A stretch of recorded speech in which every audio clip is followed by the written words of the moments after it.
And at the State House, more than 2 weeks into the new fiscal year in South Carolina, and lawmakers do not have a plan in place about how to spend your tax dollars. 2 straight days of meetings this week either, and they haven't solved anything. Now, negotiations will stretch into another week with leaders in a bit of a standoff. Our Kiana Jordan has been inside both of those meetings the last couple days, live in the studio now. They say they're making progress here, but still no solution. Well, that's right, Brian. Lawmakers are working toward an agreement, but like you said, they still aren't there yet. House members say they aren't ready to give up on hundreds of millions of dollars in community investment projects known as earmarks, and the Senate doesn't want to give up on property tax cuts for seniors. And right now, public safety is a very real issue in all of this.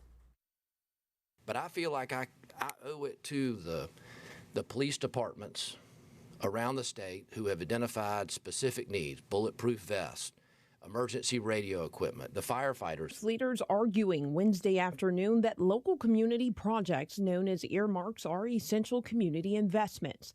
Local fire officials packing a room in the Gressett building at the State House complex, closely watching budget negotiations, hoping they get the money they need. Build stations, and that money, while it won't build a station, but it certainly put us on the right path to help out to build a station. So that's why we're here. Senate leaders say it's not the merit of the earmarks, instead the amount set aside for those projects is what's causing the issue. Lawmakers spent much of Wednesday's meeting debating nearly $320 million in House earmarks and whether they should be reduced or reviewed individually before the budget moves forward. Lowcountry Republican Senator Tom Davis says the House added their earmarks at the last minute. The House had put their earmarks in the House 1 version of the budget and sent it over to us.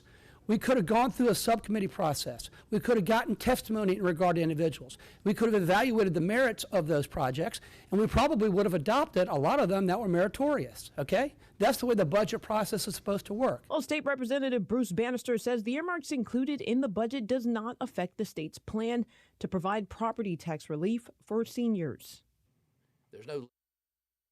Now, members mentioned 3 options approving a continuing resolution which allows the state to operate on last year's budget, passing a budget with no earmarks and no property tax cuts, or reducing House earmarks. The Budget Conference Committee will continue discussions next Tuesday afternoon. Live in studio, I'm Kiana Jordan. Watch Fox News, Local First.